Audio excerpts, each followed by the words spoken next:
Sejak Januari 2026 yang lalu, Indonesia resmi memasuki babak baru dalam sistem peradilan pidana.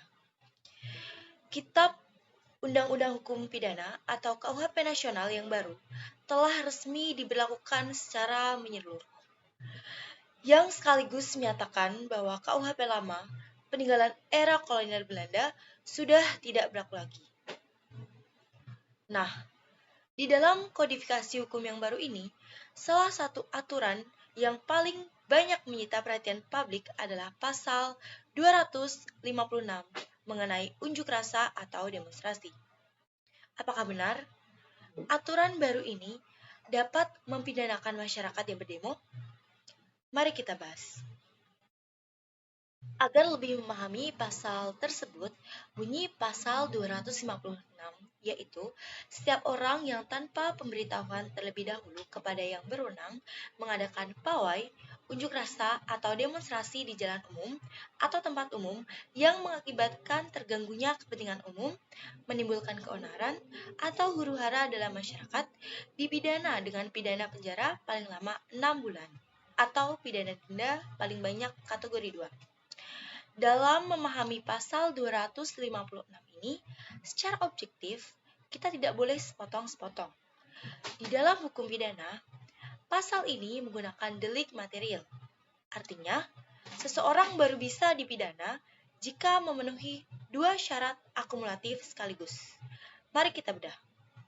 Syarat pertama, aksi unjuk rasa, pawai, atau demonstrasi dilakukan tanpa adanya pemberitahuan terlebih dahulu kepada pihak kepolisian.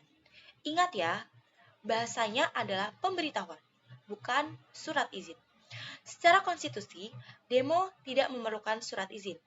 Syarat kedua, dan ini yang paling krusial, aksi tanpa pemberitahuan tersebut harus terbukti mengakibatkan terganggunya kepentingan umum, menimbulkan keonaran, atau melumpuhkan pelayanan publik. Misalnya, menutup jalan protokol hingga ambulans tidak bisa lewat atau merusak fasilitas kota. Mengapa latar belakang pasal ini dibuat?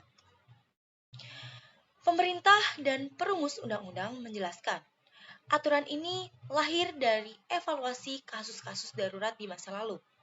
Salah satunya, ketika demonstrasi dadakan menutup jalan total hingga menyebabkan pasien di dalam ambulans terlambat penanganan dan meninggal dunia. Jadi, secara edukasi hukum, esensi pasal 256 ini bukanlah instrumen untuk membungkam kritik atau membatasi kebebasan berbicara, melainkan sebuah checks and balance untuk menyeimbangkan antara hak asasi Anda dalam menyuarakan pendapat dengan hak asasi pengguna jalan dan masyarakat umum lainnya. Nah, kesimpulan dari pembahasan kita tadi, KUHP baru memandang bahwa kebebasan berpendapat tidak boleh mengorbankan kepentingan masyarakat umum, agar hak konstitusional Anda tetap terlindungi dan aman secara hukum. Pemenuhan syarat administrasi, yaitu masukkan surat pemberitahuan 3 hari sebelum aksi, menjadi hal yang sangat krusial saat ini. Bagaimana pandangan Anda? Apakah regulasi ini sudah ideal untuk menjaga ketertiban, atau justru berpotensi membatasi ruang demonstrasi di masa depan?